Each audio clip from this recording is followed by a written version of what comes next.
ಜೈಲು ಸೇರಿದ್ರೂ ಕಮ್ಮಿ ಆಗದ ಪೊರ್ಕಿಯ ದೌಲತ್ತು.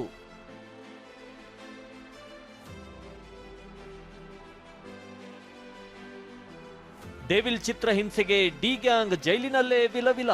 ರೇಣುಕಾಸ್ವಾಮಿ ಕೊಲೆ ಕೇಸಲ್ಲಿ ಜೈಲು ಕಂಬಿ ಎಣಿಸ್ತಿರುವ ನಟ ದರ್ಶನ್ ಜೈಲಿನ ಒಳಗೂ ತನ್ನ ಬುದ್ಧಿ ಬಿಟ್ಟಿಲ್ವಂತೆ. ಜೈಲಿನ ರಾಜಾತಿಥ್ಯ ಬಯಲಾಗ್ತಿದ್ದಂತೆ ಐಪಿಎಸ್ ಅಧಿಕಾರಿ ಅಂಶುಕುಮಾರ್ ಜೈಲಿನ ನಿಯಮಗಳನ್ನ ಟೈಟ್ ಮಾಡಿದ್ರು. ಇದರ ಬಿಸಿ ದರ್ಶನ್ಗೆ ತಟ್ಟಿದೆ. ಸಾಮಾನ್ಯ ವಿಚಾರಣಾಧೀನ ಕೈದಿಗಳಂತೆ ದರ್ಶನ್ ಇರಬೇಕಾಗಿದ್ದು ದಚ್ಚುಗೆ ಕಿರಿಕಿರಿ ತಂದಿಟ್ಟಿದೆ. ಇದರಿಂದ ಮಾನಸಿಕ ಸ್ಥಿಮಿತ ಕಳೆದುಕೊಂಡವನಂತೆ ಆಗಿರೋ ಕಾಟೇರ ಸಹ ಕೈದಿಗಳಿಗೆ ನಿತ್ಯ ಚಿತ್ರಹಿಂಸೆ ಕೊಡ್ತಿದ್ದಾನಂತೆ.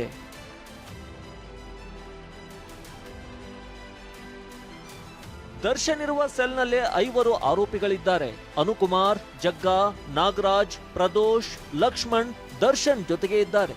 ಆದ್ರೆ ಸಹಜವಾಗಿದ್ದ ನಟ ದರ್ಶನ್ ವರ್ತನೆಯಲ್ಲಿ ಈಗ ಬದಲಾವಣೆಯಾಗಿದೆಯಂತೆ. ಸೆಲ್ನಲ್ಲಿ ಮಲಗಿದ್ದವರನ್ನ ಕಾಲಲ್ಲಿ ಒದ್ದು ಎಬ್ಬಿಸಿದ್ದ ದರ್ಶನ್ ಎದ್ದೇಳ್ರೋ ಬೇಗ ಅಂತ ಅವಾಚ್ಯವಾಗಿ ಬೈದಿದ್ದಾನಂತೆ.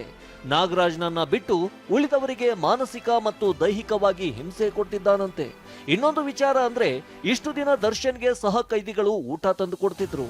ಆದ್ರೆ ಈಗ ದರ್ಶನ್ ತಾನೇ ಸಾಲಿನಲ್ಲಿ ನಿಂತು ಊಟ ಪಡಿಬೇಕು. ಅಲ್ಲದೆ ಸೆಲ್ ಮತ್ತು ಒಳಗಿನ ಶೌಚಾಲಯ ಕೂಡ ತಾನೇ ಕ್ಲೀನ್ ಮಾಡಬೇಕು. ಇದೆಲ್ಲದರಿಂದ ದರ್ಶನ್ ಮಾನಸಿಕ ಸ್ಥಿಮಿತ ಕಳೆದುಕೊಂಡು ಸಹ ಕೈದಿಗಳಿಗೆ ಹಿಂಸೆ ನೀಡುತ್ತಿದ್ದಾನೆ ಎನ್ನಲಾಗ್ತಿದೆ. ಇದಿಷ್ಟೇ ಅಲ್ಲದೆ 2 ದಿನಗಳ ಹಿಂದೆ ಜಗ್ಗಾ ಮತ್ತು ದರ್ಶನ್ ನಡುವೆ ದೊಡ್ಡ ಜಗಳವೇ ನಡೆದಿತ್ತಂತೆ. ಜಗಳ ಜೋರಾಗ್ತಿದ್ದಂತೆ ಮಧ್ಯಪ್ರವೇಶಿಸಿದ್ದ ಜೈಲಧಿಕಾರಿಗಳು ಜಗಳ ಬಿಡಿಸಿದ್ರು. ಈಗ ದರ್ಶನ್ ವರ್ತನೆಯಿಂದ ಬೇಸತ್ತಿರುವ ಅನುಕುಮಾರ್ ಮತ್ತು ಜಗದೀಶ್ ಚಿತ್ರದುರ್ಗ ಜೈಲಿಗೆ ಶಿಫ್ಟ್ ಮಾಡುವಂತೆ ಮನವಿ ಮಾಡಿದ್ದಾರೆ. ಅಲ್ಲದೆ ನಾನು ಇಲ್ಲೇ ಇದ್ರೆ ಸಾಯೋದಾಗಿ ಅನುಕುಮಾರ್ ಹೇಳಿಕೊಂಡಿದ್ದಾನೆ ಎನ್ನಲಾಗ್ತಿದೆ. ಒಂದ್ ಕಡೆ ಬೇಲ್ ಸಿಗ್ತಿಲ್ಲ, ಮತ್ತೊಂದ್ ಕಡೆ ದರ್ಶನ್ ಚಿತ್ರಹಿಂಸೆ ತಡೆಯಲಾಗ್ತಿಲ್ಲ. ಹೀಗಾಗಿ ನಾನು ಏನಾದ್ರೂ ಮಾಡ್ಕೊಂಡು ಸಾಯ್ತೀನಿ ಅಂತ ಅನುಕುಮಾರ್ ಕಣ್ಣೀರಾಗ್ತಿದ್ದಾನೆ. ಸದ್ಯ ದರ್ಶನ್ ಸೆಲ್ ಬಳಿ ಸಿಸಿಟಿವಿ ಅಳವಡಿಸಿರುವ ಜೈಲಧಿಕಾರಿಗಳು ಕಣ್ಣಿಟ್ಟು ಕಾಯ್ತಿದ್ದಾರೆ.